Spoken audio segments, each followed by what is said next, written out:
viewers. Welcome to another episode of Liz and Jay Doing Life. Today we are going to look at a few miscellaneous things which happened since our last video, and I'm going to take you by the hand alongside with me to explore a little bit about our daily life and our property.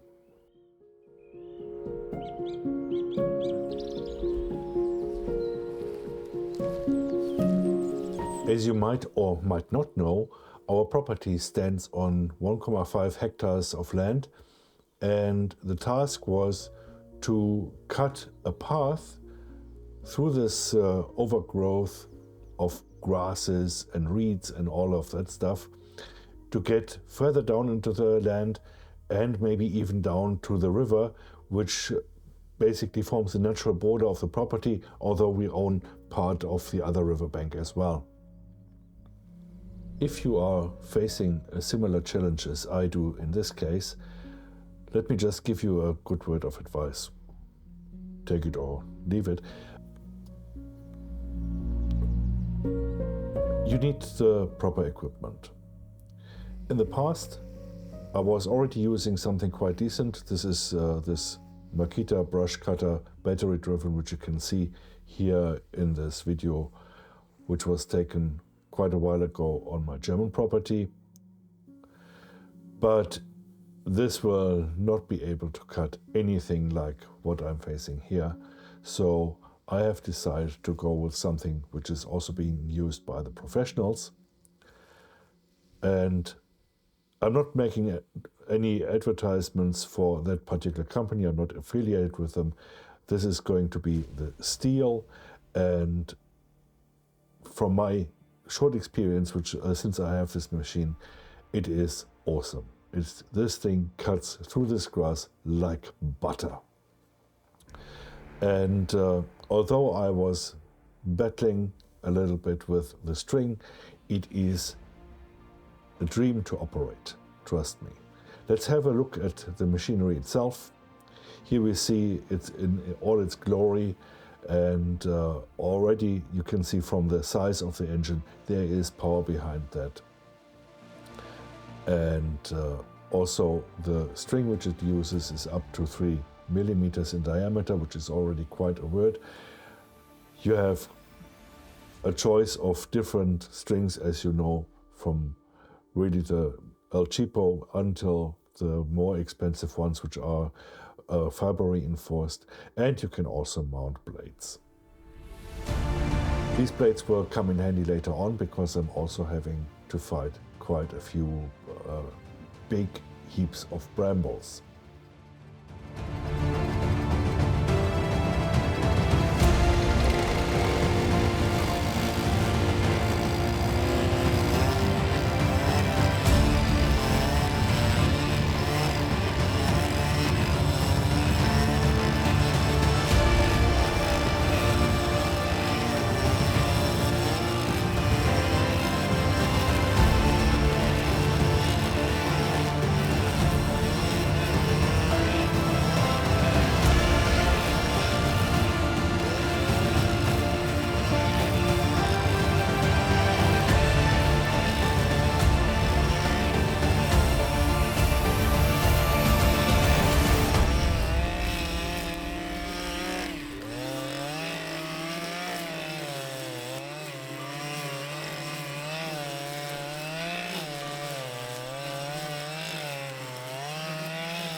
Unfortunately, the string kept breaking, but since this is a machine for professionals, it was pretty easy to open up the spool where the string is fed in and disentangle it and bring it out again so that I could continue working. However, this is an indication that this string is not made for the work I'm trying to do with it, and I need to find a suitable replacement.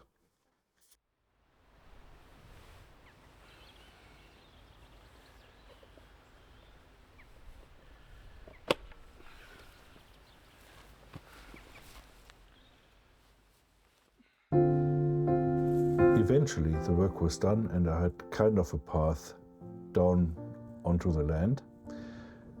You can see how overgrown everything is due to not having been tended to over the years. But now I'm here. The tree line to the right separates the upper and the lower part of the property, and there is even kind of fencing in between still.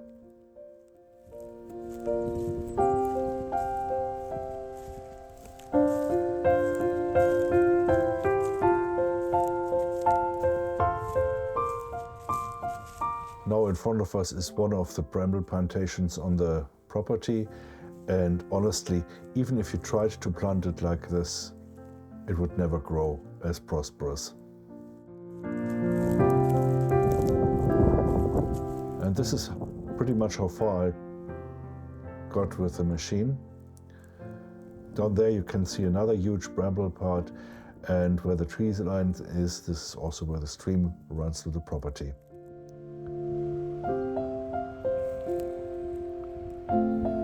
A good look at the bramble plantation again, and actually I wonder what might be living inside it.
The other day I was tasked to set up our new composter, which turned out to be quite interesting.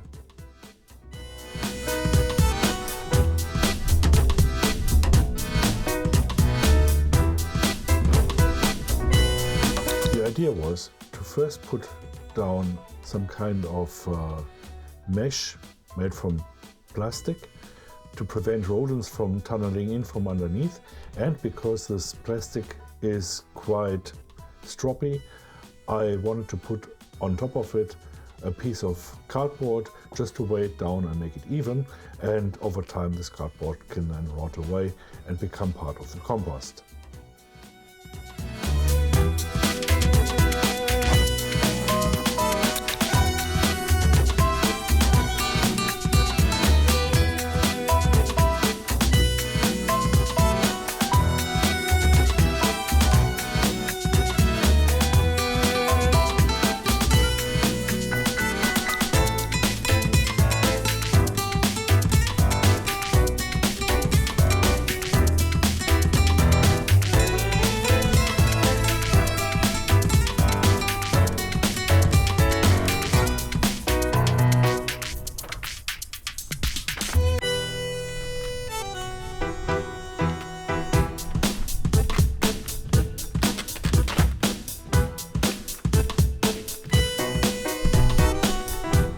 I personally think that manuals are there for a reason, and I prefer to at least have a quick look at them before I start my work. And in this case it turned out to be quite a good idea, since you already needed the manual to find out how to get the parts extracted from each other, because they were kind of clipped into each other for the transport.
few days later, I took the car and drove out in order to find what we see here in this picture. This seems to be a rare commodity here in Normandy, and me being a fan of Weissbier, I'm battling a little bit to find my preferred drink. It turns out that one of the major discounters had a week of specials for what they called Alpenfest, whatever that means, and they claimed to sell Weissbier. However, I almost couldn't find any. But this is besides the point. On my way, I got close enough to the sea to finally get a glimpse of Mont Saint-Michel.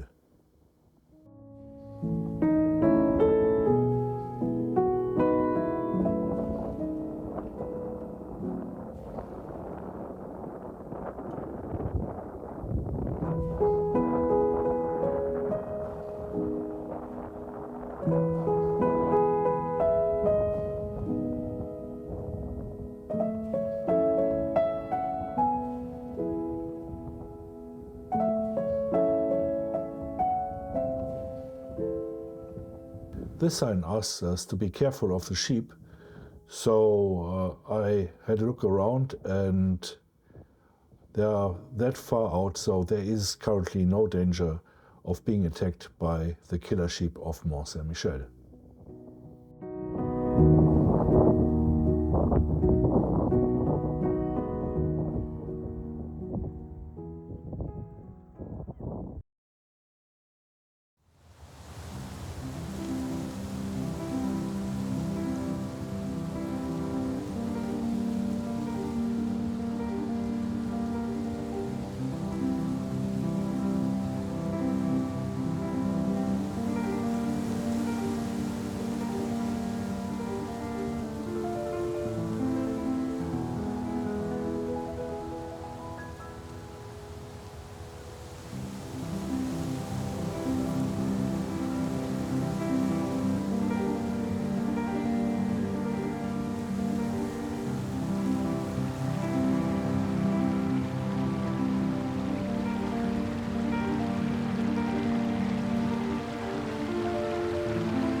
This concludes this episode of Liz and Jay Doing Life. What you're seeing right now is part of our land, and last week we've been down here together with the dogs, and I actually wanted to film some footage, but everybody who knows the character of a Jack Russell Terrier knows as well that it's actually impossible to try to film footage because your hand is constantly rocked by the pulling on the lead, and letting a Jack Russell off the lead in such an environment is asking for trouble, because we'll search for her for hours. I hope you enjoyed this video, and if so, it would be awesome if you could leave us a like, a comment, and even subscribe to our channel. See you next time. Bye bye.